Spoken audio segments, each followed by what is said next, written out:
কথা মনে রাখবেন, 5ই আগস্ট দেশ স্বাধীন হয়েছে, কিন্তু আসলে স্বাধীনতা লাভ করে নাই। স্বৈরাচারের বেদত্বের হাতে দেশটা জিম্মি হয়ে আছে। ওলামায়ে কেরামের প্রতি একটা এলার্জি এখনো প্রশাসনের অনেকের রয়ে গেছে। একজন ওলামায়ে কেরাম যখন কোনো কাজে তার উপজেলায় যায় অথবা যদি কোনো জায়গায় যায়, এখনো তারা ওলামায়ে কেরামকে নিছক নিকৃষ্ট সমাজের। আমরা নবীর সেনা আছি, আমরা কোনো কিছুকে ভয় করি না। আমরা সবাই নবীর সেনা, আমরা সবাই নবীর সেনা, আমরা সবাই নবীর সেনা। আমি এই বলে আমার বক্তব্য শেষ করছি। আলহামদুলিল্লাহ রাব্বিল আলামিন। এই ছাত্র স্বেচ্ছাসেবক ভাইরা তোমরা রাস্তাটা ক্লিয়ার রাখার চেষ্টা করো এবং এখানে যাতে কোনো অ্যাম্বুলেন্স বা কোনো গাড়ি হর্ন না বাজায় সেটাও খেয়াল রাখবা। সম্মানিত উপস্থিতি, সংক্ষিপ্ত বক্তব্য রাখবেন এই মুহূর্তে স্বল্পপন্যায় মাদ্রাসার সম্মানিত সেক্রেটারি জনাব। গুরুত্বপূর্ণ বক্তব্য রাখবেন এই মুহূর্তে জনাব হযরত মাওলানা আব্দুল আজিজ যশোরী সাহেব।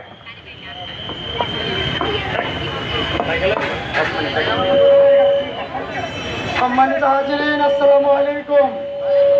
এখানে বক্তৃতার বিষয় নয়, আমাদের একটি কথা হলো আমাদের নবীজি কোন দলের নয়, ঠিক কিনা ধরে গান। নবীজি আমাদের কলিজার টুকরা। আমাদের এই বাংলাদেশে শুধু নয়, সারা পৃথিবীতে আমার নবীকে যারা কষ্ট দিবে, নবীজিকে যারা গালি দিবে, তাকে কতল করার সিদ্ধান্ত নিতে হবে, ঠিক কিনা ধরে গান। আমি বলবো বাংলাদেশে যেন কোন স্বৈর শাসন আর না এসে ইসলামের পরে মুসলমানদের পরে আক্রমণ না করতে পারে, সে ওয়াদা রাখতে হবে, ঠিক কিনা ধরে গান। নবীর পরে নবী নাই। সম্মানিত উপস্থিতি, সম্মানিত আলোচকবৃন্দ, আমরা সকলে 1 মিনিটের মধ্যে বক্তব্য শেষ করার চেষ্টা করব।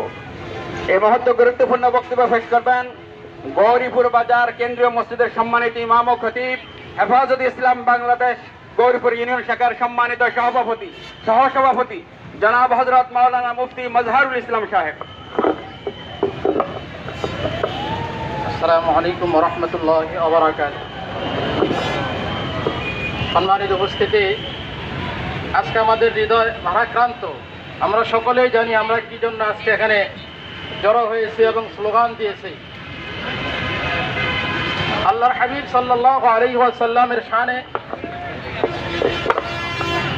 যে বেয়াদবি করেছে, যে ভারতের যে পুরোহিত রামগিরি, আমরা তার দৃষ্টান্তমূলক শাস্তি চাই এবং মোদী সরকারকে বলে দিতে চাই, যদি আপনি অচিরেই এই অসভ্য পৃথিবীর সবচেয়ে নিকৃষ্ট জাহান্নামের কীট এই রামগিরির বিচার যদি আপনি না করেন, তো আল্লাহর হাবিব যে বদদোয়া দিয়েছে, ইজা হালাকা কিসরা ফালা কিসরা বাদা, যে কেসরা ধ্বংস হওয়ার পর আর কোনো কেসরা থাকবে না, এই মোদী আপনি ধ্বংস হওয়ার পর ভারত ইসলামের হুকুমত কায়েম হবে ইনশাআল্লাহ। ভারত আমাদের মুসলমানদের, ভারত উপমহাদেশ স্বাধীন করেছে ওলামায়ে কেরামের রক্তের বিনিময়ে। এই পবিত্র ভূমিতে কোন অসভ্য পৃথিবীর শ্রেষ্ঠ মানব আমাদের রাসূলের শানে বেয়াদবি করবে আর সে বেঁচে থাকার অধিকার রাখে না। মান সাব্বা নাবিয়্যান ফাকতুলু, অচিরেই তাকে শাস্তির আওতায় আনতে হবে। তা না হলে আমরা সারা বিশ্বব্যাপী মুসলিম তাওহীদি জনতা আবার গাজওয়াতুল হিন্দের জন্য তৈরি হয়ে ভারতকে ইসলামের জন্য কায়েম করবো ইনশাআল্লাহ। আরেকটা বিষয় বলে দিতে চাই, আমাদের বাংলাদেশেও কিছু নাস্তিক মোরতাদ ভারতের দালাল, যা শাপলা 70 থেকে যাদের আবির্ভাব হয়েছিল এবং হেফাজতে ইসলাম যাদের দমনের জন্য ইমানি পেরমানি রাস্তায় নেমে রক্ত দিয়েছিল, আজকে এই ময়দান থেকে দীপ্ত কণ্ঠে জানিয়ে দিতে চাই, ও সকল নাস্তিকগুলো কোথায় আছে এখন, তাদেরকে ধরে ধরে শাস্তির আওতায় আনতে হবে। এবং এখন যারা দেশ চালাচ্ছেন আপনারা, আমরা চাই বাংলাদেশ সংবিধান থেকে এই ধরনের একটা নিন্দা প্রস্তাব পাশ হবে ভারতের জন্য, যে অচিরেই যেন এই অসভ্যের শাস্তি দেওয়া হয় এবং বাংলাদেশে নাস্তিক যারা অসভ্যতামি করেছে তাদেরকে যেন শাস্তির আওতায় আনতে হয়। না হলে আবারও আমরা শাপলা চত্বর যাব, রাসূলের ইজ্জত হেফাজতের জন্য আবারও রক্ত দিব, আবারও শহীদ হব। সাবিলুনা সাবিলুনা সাবিলুনা সাবিলুনা